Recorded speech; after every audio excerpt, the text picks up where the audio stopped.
We're different people than we were 2 years ago. Our values and our priorities have changed, and what we need to feel included has changed. As a result, our relationships with work are profoundly different. So, how can we manage these transitions? Today, we're talking about creating safe, cohesive, and effective spaces at work. My name is Peta Blakely, and I'm the founder and principal of Blakely Consulting.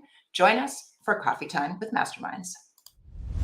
Hello, everybody, and welcome back to Coffee Time with Masterminds. My name is Peta Blakely, and I'm the founder and principal of Blakely Consulting. Welcome to Coffee Time with Masterminds. I am Cynthia Rojas, founder and principal of To Your Growth. Welcome to Coffee Time with Masterminds. I'm Rebecca Tuttle, founder and principal of Grant Right Now and Grant Writing for Good. Good morning and welcome. My name is Peta Blakely. And if you are joining us, I want you to add your name and where you're joining us from in the comments. I particularly want to welcome our listeners from Australia and around the world. Today, we're talking about how we're different and how that makes our work different. I'm joined by my co-host, Cynthia Rojas. Good morning, Cynthia. Hi. Or not. Hi, Peta. How are you? Good. How are you? Get in there. I love the blunders. I love them. They make us human. We should compile them all at the end of the year. I know.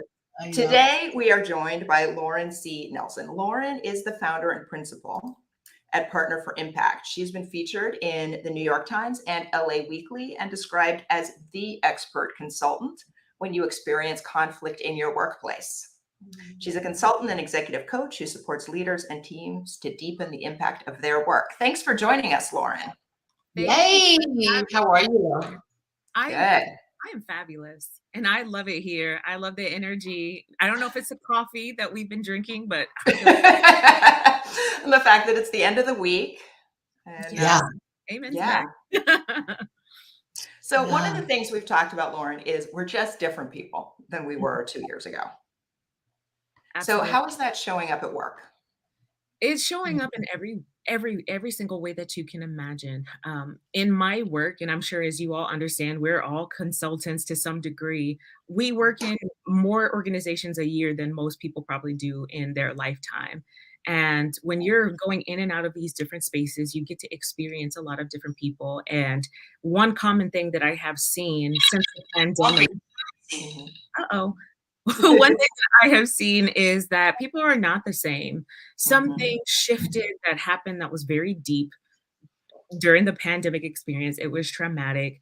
And they're not the same people that went into the workplace when COVID started. No, I mean, I think that continues to be underestimated, regardless of what your experience of the pandemic was, and it affected us all to different levels. We are all people who've now lived through a global pandemic.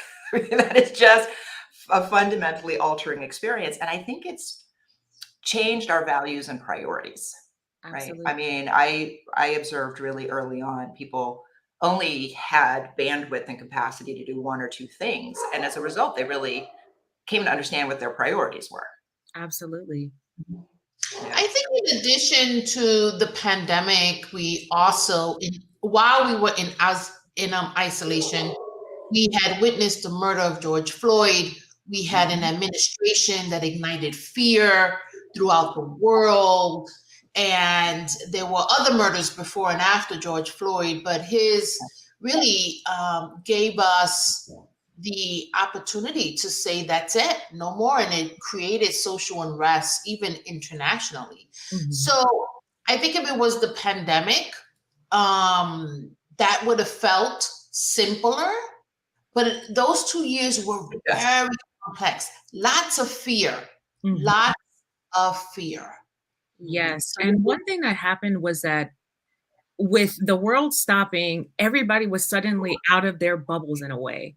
The bubble Yeah. that was their commute to work, listening to only their favorite music and podcasts, and just kind of being in their own routines of things. The Yeah. routines were shut down. The world was standing still. We were fighting over toilet paper and hand sanitizer, wiping down packages, wondering if we were going to survive the next month. We didn't know Yeah. what was going on, and we were all Mhm. confronted with the reality that was our lives. So Yeah. whether you loved your spouse or you hated your spouse, whether you enjoyed your kids or maybe not so much, you couldn't wait to send them back to school, you were confronted with the reality of Yeah. what was going on. And we all had one of these. We all had a Yeah. smartphone where Yeah. we're connected and we're looking for social connection by reaching into that digital space.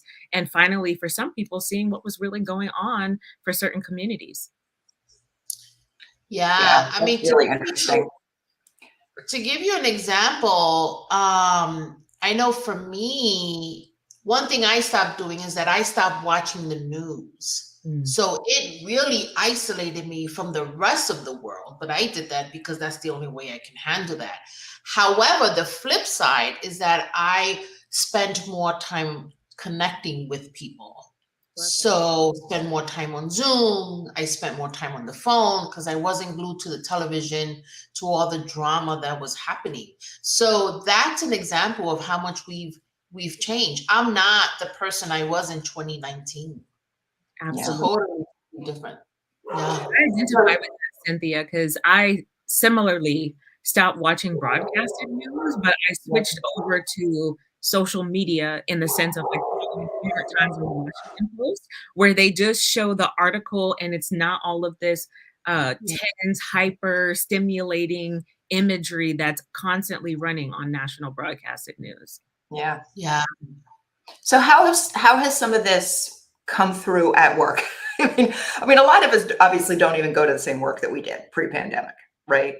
I think it's been 2 years, things change, but also our values and priorities changed. We moved to different cities, we started our own businesses, you Yeah. know, we've talked about that. So how is workplace, to the extent that we go there or interact with it on Zoom, different? It's incredibly, incredibly complex. So, as the outsider person, and especially me for what I do, and what people know me for, sometimes when I come into an organization, certain people will latch onto me and they'll want to send me private messages during the Zoom, Oh, yeah. or they'll find my email and they'll want to connect with me offline. Mhm. And because they've been dying for an opportunity to feel heard, and a lot of times I'm connected to by women and gay men, Mhm. they'll reach out to me and say, "Thank you so Yeah. much for being here and creating a space where I feel like my voice can be uplifted and I feel safe enough to say something." But one of the heartbreaking things that have been, and this is just an anecdote from my experience, is that I'll get messages from women and say that I'm dying inside. I have a baby. I just had my first baby. And with the way that the world and the economic situation is set up, I can't be a stay-at-home mom. Like, we can't Mhm. survive.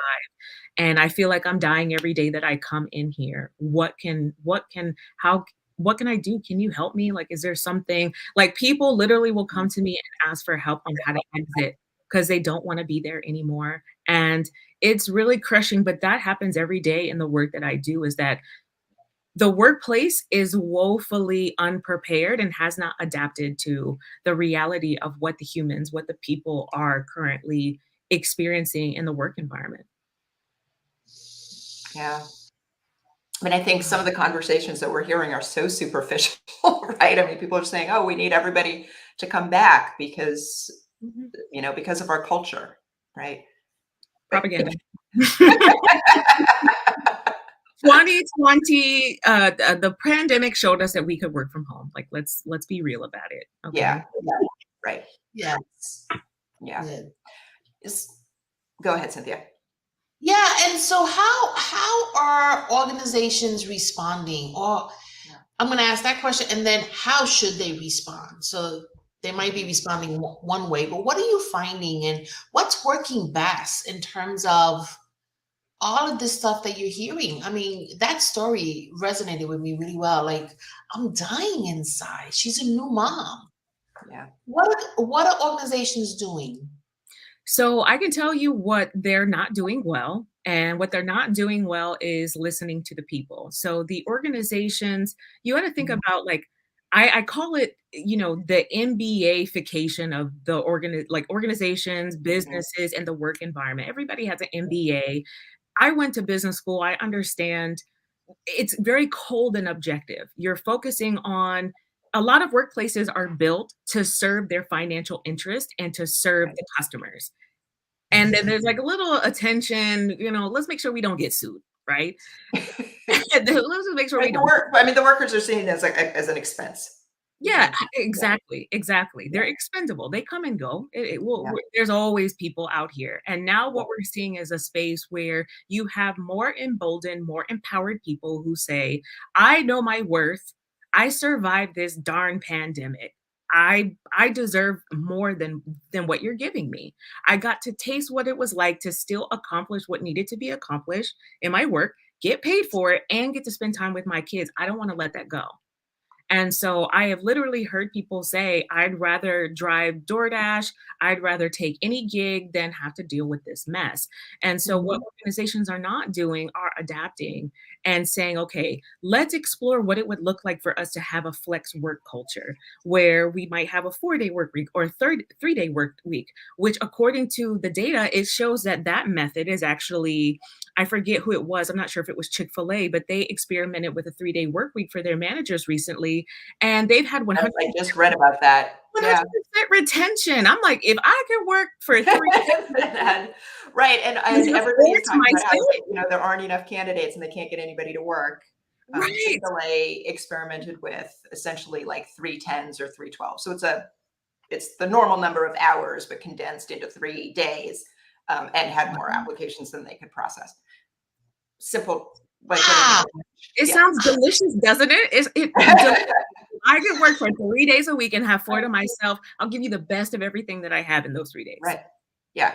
Yes. Right. Yes. Yeah. And Oh, I there's no love particular I reason why can that give you the should best happen. I have. Yeah. I'm sorry, Peter. There's just no particular reason why organizations can't do things like that, right? I think we're just, Yeah. Well, I was driving and doing some math in my head. So my nephew works at a company where he's an hourly employee. This is not a busy season for them, so they send him home. They do not pay him for the hours he does not work. So he's supposed to work 40 and they pay him, let's say 32 because they send him home. And however, he still has to go in every day. Gas doesn't get reduced. Right. It's not like he uses less gas. Right. What else? He still has to buy breakfast and lunch because he's there long enough.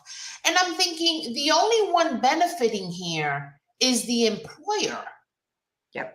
Yes. He still has the same exact expenses, whether he's earning 30, whether he's getting paid for 32 hours or 40. And I gotta tell you, that math bothers me. It Right. bothers me so much. And I don't know like how to help him. Like I'm like, this does not work. And that's what the pandemic did, right? It helped us do some math. And it doesn't work when I'm on the road for 2 hours a day. Yeah. That takes me away from my family, right? It doesn't work. Someone told me that they get paid for 40 hours, but their work has never been 40 hours worth of work, right? Because they're not not never. Now it's not because they're not chatting. They don't have to they don't get pulled into conversations. So efficiency is key here. Yeah. I want to talk about values because that is such an interesting thing, and I think we just said maybe the employers are not really valuing the workers as individuals, but Lauren, you've talked about values as being one of the things that can drive conflict and disagreement in a workplace. So talk about what kind of values and how does that show up? Absolutely. So one of our most in-demand workshops this year and probably ever has not been anything that has to do directly with DEI, diversity, equity, inclusion. It's actually employee values. And here's why, because people like to talk about themselves. They like to talk about what matters to them. They like to talk about what matters to them. And traditionally in the workplace, People aren't asked the question, who are you? What do you value? What's important to you? And what we value are so central to ourselves. And the example that I often use is about having a value for excellence or having a value for punctuality or being on time. If I value punctuality and you're always late to my meetings, I'm going to start to have some negative feelings about you or towards you because I feel like you're disrespecting me. Right. But what if you don't know that that's what I value? What if you are a person who values being relaxed and laid back? You might see me as being uptight. You might see me as being controlling. You might see me as I don't like her. Here she comes. Here comes the commander, right? Here comes the director. And but it's just two different types of values, and I can't believe that we don't talk about these things enough. And so when we have these conversations with our clients about their values, people say, oh wow, now I'm starting to see my manager a little bit different. Now I'm starting to see this person differently because they value something different and I didn't understand that. I have a value for excellence, for instance. So when people turn in crappy work to me, I feel like, okay, this is slightly disrespectful because how could you serve this to someone? This is not okay. Let's talk about it. But you have to have that space where there's awareness, number one, and Right. communicating. I don't know what you value, Peter. I don't know what you value, Cynthia. But if we're going to work together on a team, we should have a conversation. So I know that, okay, Cynthia values punctuality. I better be on time. I was here Mhm. 2 minutes before I was asked to be here because I don't know what you value. So Yeah. 2 minutes ahead of time might be seen as being exactly on time to some of you. And we need to Yes. create space for more of those conversations. I like that, that takes it out of being a personal conflict, right? Yeah. Because it gives us a language about it. Yeah. Or because I love the example, Cynthia values being on time, which she does. So I better be on time. Or you can have a conversation about how or why I'm never gonna be on time, right? Because I have Right. to put the kiddos on a bus, or Yeah. because things, I have to drive to 3 different places to drop my kids off, or my husband and I or spouse have just one car, right? So if you help someone understand, someone that has the value of being on time, but you help them understand why you may never be on time, Mhm. then we could work through that. Yes. So Yeah. It I'm creates loving that. space and understanding in that type of environment, right? So whereas it's like you have to like we're conditioned and programmed to think certain ways because of school. You have to be here on time. It doesn't matter whether or not you didn't have you had no place to Right. stay. You better have your textbook. You better have this. And I'm like, well, Mhm. this kid is practically homeless. They're going Yeah. in and out of different situations that you don't understand. Maybe we can make certain allowances here. And when I work with people on my team, I say, I understand you can if you're in the car driving your kids and you could tune in from Zoom, or if you can't even make it, don't make it. But we'll Mhm. find time to catch up. You have to create space. We have to learn Yeah. to be flexible in this post-pandemic environment. I I mean, you're really turning this conversation on its head. We talk a lot about about ensuring that workers have and embrace the values of the company. We never talk about the company understanding and embracing the values of the workers, right? I was telling Cynthia before we went on air that I'm a professional troublemaker. And what Yeah. I do is that I come in and I shine light on things and I use data to because I'm objective.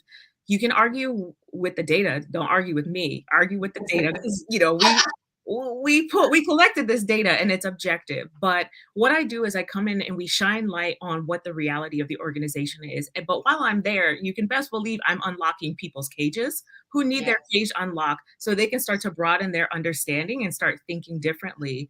And so, they can make decisions based on what they need. Because in reality, while I'm there to serve the organization, I serve people. And I let them know you don't need this job. There's other jobs that you can take. You Yeah. have permission to set yourself free in this situation because a lot of organizations we're here one time. So now I'm going to start preaching. We're not here very long and we're only here once.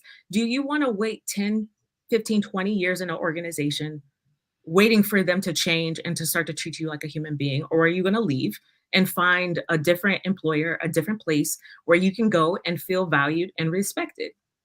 Period. Yeah. Yeah. And And I mean, I think this is one of the things that that has come up a lot, over the last, the last 2 years, we have done several rounds of talking about workforce issues, self-care and structural care, right? We've talked about that a lot. But I think this is one of the big realizations post-pandemic is we're all just here once, and our time is limited. And if your job is not, and I also think that we're thinking and talking a lot more in this era about things like values and priorities, right? And people, maybe because they had more time because they weren't driving around and going to all those activities, people had time, right, to examine some of those things. And I think they're upset and disturbed by a misalignment there, right, between their values and priorities and what they do with their time. Yes, and I think what the workplace neglects is that we know people who have died or nearly died Right, because of COVID. There's some people right. where they've had more than one family member lose their life because of the pandemic or because of Yep. some other means. I Yeah. have, my oldest brother died in a car accident in August. I couldn't imagine being in a workplace where, uh, I'm expected to just put on this mask every day and I'm Yeah. grieving and I'm going through all of these different things. So, and for his passing for me was very personal to where I kind of went through a moment where it's like, I don't care anymore. I'm not going to take projects I'm not going to be in things that are not in alignment with me as an individual, as a business owner. I don't want the headache. I can choose. And I'm just me. There's millions of people who are thinking that now who have had their own mortal experience or their own Right. awakening where they're saying, I don't have to choose this. Hello, great resignation. Right. And that is a lot of what I think we're seeing the Great Resignation has been about, Yeah, is people just taking time to find something that better aligns with how they want to live, right? I mean, I exactly. think we used to think like, you have a job, it's this big central thing, and then you sort of fit your life around the periphery, and people are just not tolerating that anymore. Yes. The Yeah. work has to adapt to me and what I want for my family is what Yeah. people want.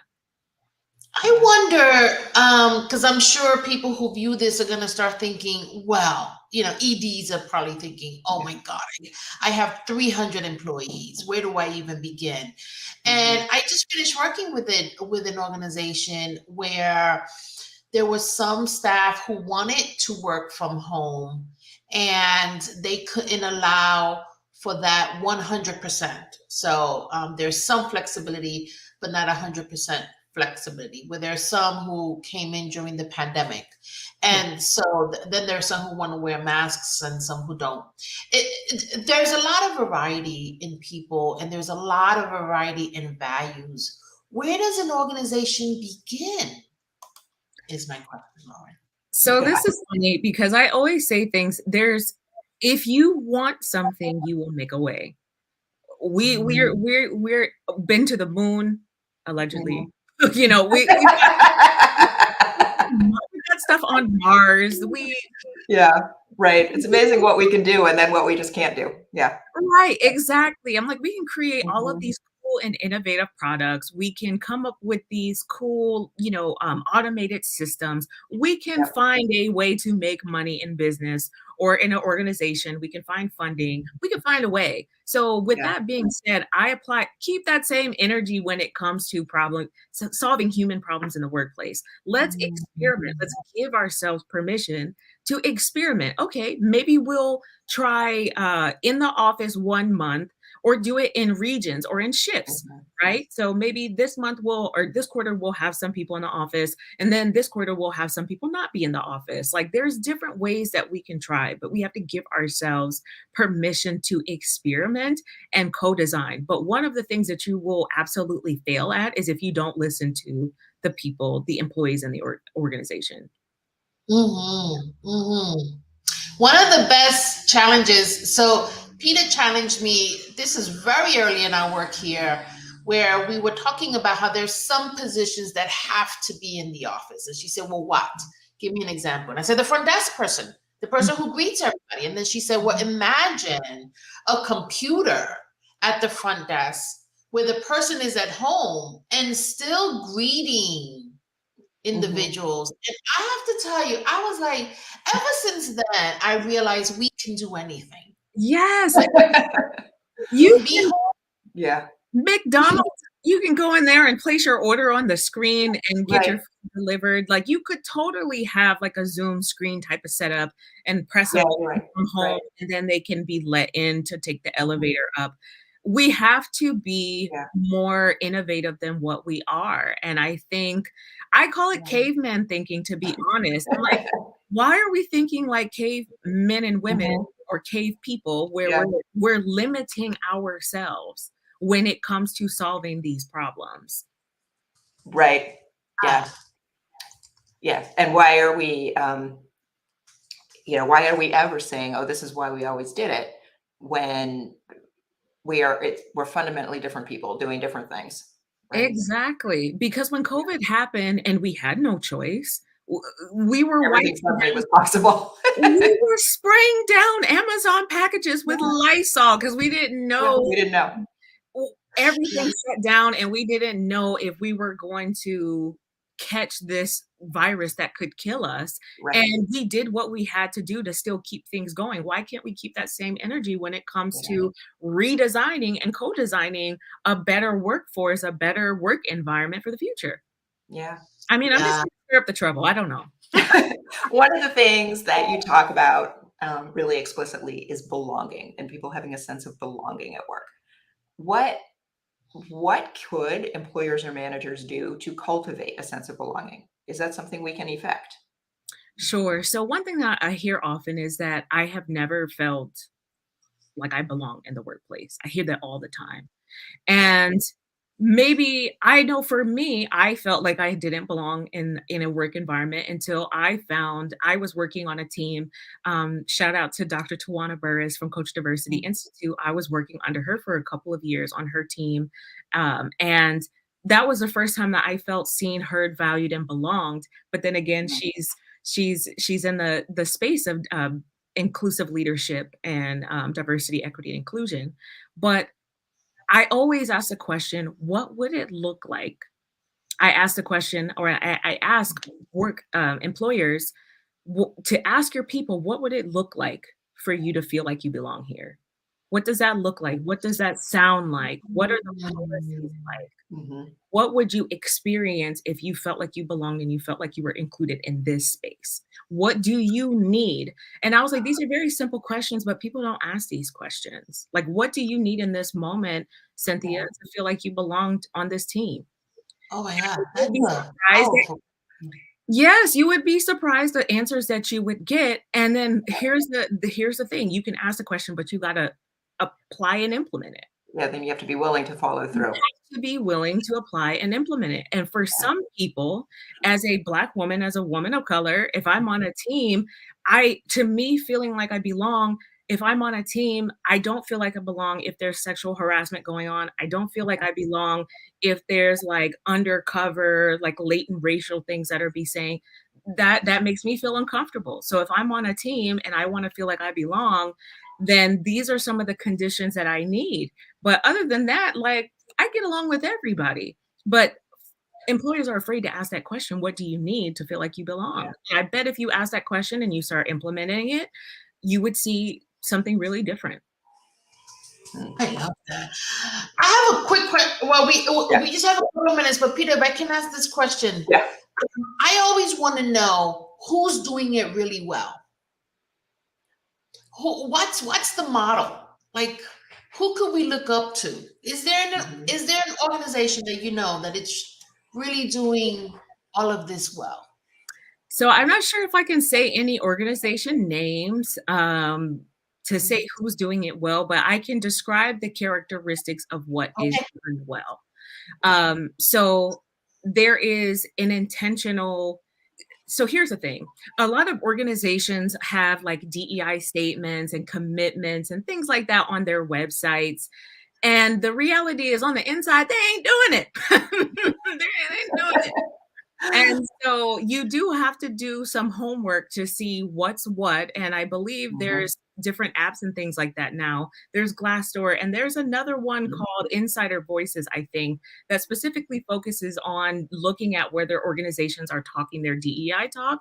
Is this really a safe space or a safe environment? So that's one avenue. But inclusive leadership is a fantastic thing. So is the organization is there space for cultural competency building? So that's one thing that I always uplift. Yeah, you can say you have a DEI statement, but what is going on with their leadership and management structure, right? So you have to look at that. Who is sitting in the positions of power? Number one, you have to look at that. But also, two, what is the learning and development looking like in the organization? Yeah. Are they requiring cultural competency trainings, or what is their performance reviews looking like? These are questions that you can ask, and these are things that you can find out. Organizations that are being transparent, that's a big one. Ones that have pulled back the veil and said, hey, this is us. This is what we're doing on the inside. This is what trainings that we offer. This is what we're doing. There's just so many different things I could name, and we only have so little time. I knew when I brought you on, Lauren, that we were going to be sad and upset that we only had half an hour. It's okay. We will just bring you back another time. I That's would love it. to be back. This was a wonderful time. I enjoyed myself. Ah, Thank you so much for coming on, Thank you. yeah. and have a Thank great you. weekend, everybody. Take All care. right. Bye.